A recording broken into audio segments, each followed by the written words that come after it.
একজন মা যখন অসুস্থ হয় তখন সে তার নিজের জন্য ভাবে না, তখন তার ভাবনা হচ্ছে তার সন্তানদের জন্য, যে আমার কিছু হয়ে গেলে আমার সন্তানদের কি হবে।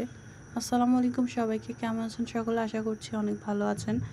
বিগত কিছুদিন যাবতে আমি একটা অসুখে ভুগতেছি, আর যেটা নিয়ে ট্রিটমেন্টও চলতেছে, বাট আমি কোনো সুফল পাইতেছিলাম না, কোনো কিছুই হচ্ছিল না। যাই হোক, এদিকে আমি অসুস্থ বলে নিজের কাছে অনেক খারাপ লাগতেছে। সেটা নিজের জন্য নয়, আমার সন্তানদের জন্য, যে আমি এভাবে অসুস্থ হয়ে আছি, আমার সন্তানদের কী হবে যদি আমার কিছু হয়ে যায়। তো যাই হোক, আজকে আবারও যাচ্ছি মূলত একটু চেক আপের জন্য। আর এই জন্য বাচ্চাদেরকে রেখে যাচ্ছি, গরমে তারা বাইরে থাকতে পারবে না। আর ওর বাবাকেও বললাম যে তুমি বাসায় থাকো, ওদেরকে নিয়ে আমি যাচ্ছি। চাইলে সে আমার সঙ্গে যাইতে পারতো, ইভেন সে যেতেও চাইছিল, বাট আমি বললাম যে এই গরমে ওখানে বাচ্চাদেরকে নিয়ে যাওয়ার দরকার নেই, কারণ ওরা গেলে অনেক বেশি অস্থির করে, সব সময় মা মা করে চিল্লাইতে থাকে। আমি ডক্টরের সঙ্গে ভালোভাবে কথাও বলতে পারি না। তো বাসা থেকে বের হয়ে আমি রাস্তায় এসে রিকশায় উঠলাম, এবার যাইতেছি। তবে যাওয়ার সময় আমার বারবার বাচ্চাদের মুখটা নিজের চোখের সামনে ভাসতেছিল। বাচ্চাগুলো কোনোভাবে আমাকে বাসা থেকে বের হইতে দেবে না, ওরা আমার সঙ্গে আসবে। বিশেষ করে আমার ছোটো মেয়েটা একদম আমাকে চোখে হারায়, ও অনেক বেশি পাগল আমার জন্য। বড় মেয়ে তার বাবার ভক্ত, বাট ছোটো মেয়ে আমার অনেক বেশি ভক্ত। কোনো না কোনো বাচ্চা একজনের তো ভক্ত হবে, এটাই স্বাভাবিক। এক বাচ্চা বাবার হইলে তো আর এক বাচ্চা মার, এরকম।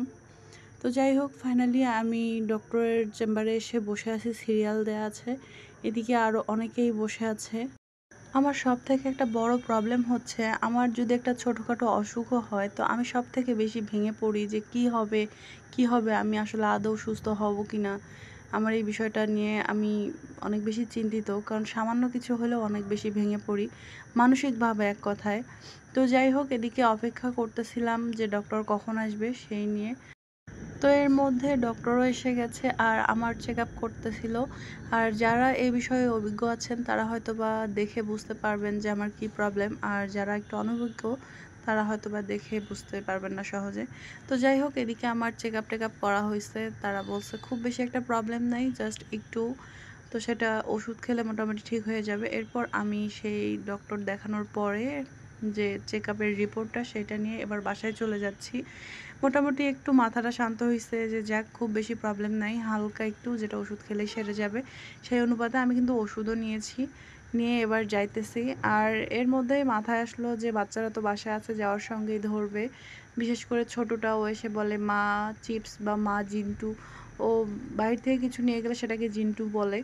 তো এর জন্য ভাবলাম দোকানে দাঁড়িয়ে ওদের জন্য কিছু একটু নেই, কী নেবো ভাবতে ভাবতে এদিকে মোটামুটি তাদের জন্য তারা যেগুলো পছন্দ করে, চিপস বাটার বান, এইগুলো নেওয়া হয়েছে আমার, নিয়ে আবারও আমি যাচ্ছি। আর রাস্তায় আমি একটু লেবু দেখেছিলাম, লেবুগুলো বেশ ভালো লেগেছিলো, তাই সেখান থেকে কিছু লেবুও নিয়ে নিয়েছি, দামও কম ছিল। তাই নিয়ে এবার সরাসরি যাচ্ছি বাসায়, আর কোথাও দেরি করব না, কারণ প্রচণ্ড গরম বাহিরে, আর এই গরমের টেকা একদম মুশকিল। এই তো বাসার নিচে চলে আসছি, এবার হেঁটে হেঁটে উপরে উঠতেছি। আর আমি দরজায় নক করার সঙ্গে সঙ্গেই আমার বাচ্চারা চলে আসে, একদম যে মা আসছে চিল্লায়। এক কথায় ওরা ওদের বাবা আসলেও দরজায় নক করার সঙ্গে দুজনেই ছুটে আসে, কারণ ছোটো মানুষ মনে করে বাবা বাইরে যাক বা মা যাক, কিছু না কিছু তো নিয়ে আসবে। যে ওরা দুই বোন আগেই চলে আসছে, আর এসে দেখি সৌরভ শুয়ে শুয়ে ঘুমাইতেছিল, ওরা দুই বোন খেলতেছিল। তো সাবা এদিকে বলতেছে মা আসো, আর এদিকে এই পর্যায়ে দুই বোন চিপসগুলো নিয়ে ঝগড়াঝাটি করতেছিল। তো যাই হোক, আমার জন্য সকলে দোয়া করবেন, ইভেন আমার পরিবারের সবার জন্য দোয়া করবেন। ভালো থাকবেন, দেখা হবে পরবর্তী ভিডিওতে। আল্লাহ হাফেজ।